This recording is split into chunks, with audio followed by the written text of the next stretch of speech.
Hey everyone, Lindsay with Lucky Bird Photo here. I am a wedding photographer that specializes in helping couples have a stress-free day. And I'm in Northwest Ohio. It's freezing. February, I'm doing these series of videos, if you've never seen these before, where I talk to you guys about questions that I get asked all the time, just different things where I can help educate you guys, either before you're choosing a wedding photographer, if you've already chosen one, just how to maximize your wedding photographer for your day. So I hope that you guys find these beneficial. If these are the first ones you've checked out, if you go into my IGTV, you're going to see a whole list of different topics that I've already talked about for everything. So with that being said, today I want to talk to you about so if you are hiring someone, if you should have doubts because they haven't been to a venue before.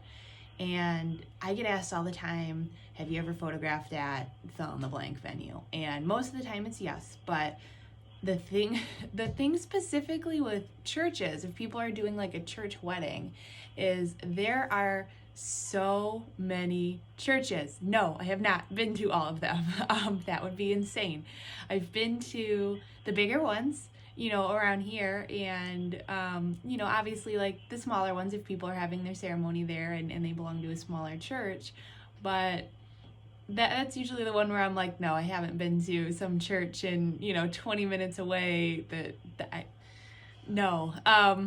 Sometimes it's yes, like I said, but it's nothing to stress out about, honestly. Like it's something where I go a little early, I check it out, especially when it comes to churches. It's either one floor or two. I can go on a balcony or there's no balcony, and I know exactly where to go and I know exactly where to sit. And most of them have the exact same rule. Some of them are more strict, but it's okay. It's okay if I haven't been there before. I've photographed it at a church before, so I know what to expect.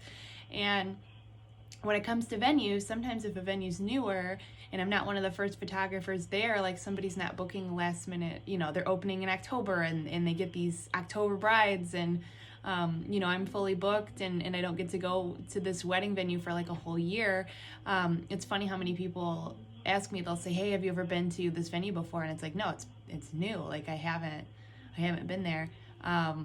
And that's nothing to worry about either. Again, I always arrive to wherever I'm going a little early so that I can be prepared, but also so that I can scope out some spots. And I do that whether I've been to a spot 75 times or whether I've been to a spot never. It's the lighting's different, the weather's different, how many other weddings are going on. I want to figure out where they're going on, what spaces I can use.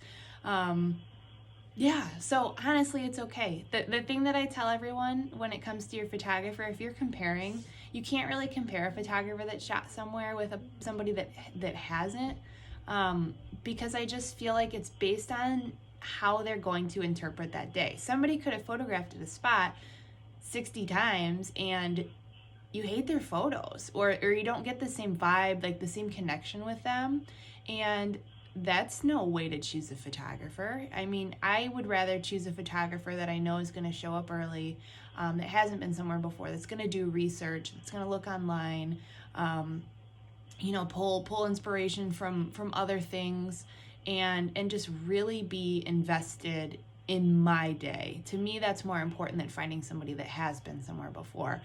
And you have to think, for every single wedding photographer that's out there, they all started at square zero basically for everything. There was a point in time where I had shot 0 weddings, and that's for everyone out there. And it just takes that first person to say, you know what, I'm gonna give you a chance. And then that just snowballs to somebody asking me if I've been somewhere and me being like, no, I've only shot 5 weddings. And then 10 weddings, 15. It's every single person giving me a chance, giving everybody a chance. And look where we've all come from. It's you come from nothing, and to be given that opportunity and have somebody not worry because I haven't shot a Jewish wedding, I haven't shot at this specific venue, I haven't shot, a Muslim wedding. And it's like all of these people have given me chances to do that. They have trusted me. They have put their faith in me for everything, and I appreciate that so much. So just keep in mind when you're choosing vendors, if they've never been somewhere before, that other people have given them a shot. Unless they're brand spanking new, other people have given them a shot, and it's been okay. If you love their work and you love them as people and you're just like really excited and that's like the one thing holding you back, don't even worry about it. My only concern would be a question that I get asked that I think is a super valid question is people will say, my venue's really dark. Like there's a couple venues around here in Toledo that like one's a movie theater. Like it used to be like a movie theater. It's legit dark. Like it was set up lighting wise for a movie theater. Like it has a stage. It's totally amazing. And it requires skill to light it because it has huge ceilings. It is 2 stories, and it is basically still lighting wise a movie theater. That's not something where I would be like finding someone off the street and being like, yeah, that's okay. You would want to ask them if they have any prior experience with dark venues, if they use lighting, what they're going to do to make sure that the photos turn out okay. When I get asked that question, I totally understand. I totally do.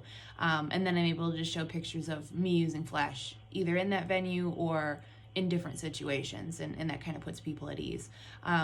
So I understand. That's the one where I do understand, and it's a totally valid question to ask people. And honestly, any of these are. You can ask people if they've shot at your venue before, if they've been to, your ceremony church before, wherever. It's not a bad question to ask. I think it's still a good question to ask because then you can see sample work if they have it. But if they don't discredit them as a photographer, as a potential person that you're going to use, because like I said, I don't think that's fair. I think you should be basing it off of their talent and how well you mesh with them, and reviews always. I'm going to drive that home every single video that I can. Reviews, current reviews on the Knot, Wedding Wire, Google, valid website, valid social media. There's so many other things that you should weigh in, but honestly, those are the things that matter over a person that's been there before, because you could find a really crappy person that has crappy reviews and they've been there 10 times and they suck. So really that doesn't matter. You should go off of the person and not if they've been somewhere before. So I hope that this helps you guys, and I hope you have an amazing Tuesday. Let me know how I can help you guys, what other things that you want me to answer in these IGTVs, and have an amazing day. I'll talk to you guys next week. See ya.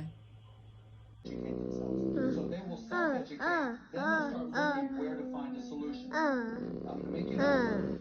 And it's going to be continuous. Give you the $350,000. I want 12%. 2% of that can be an advisory.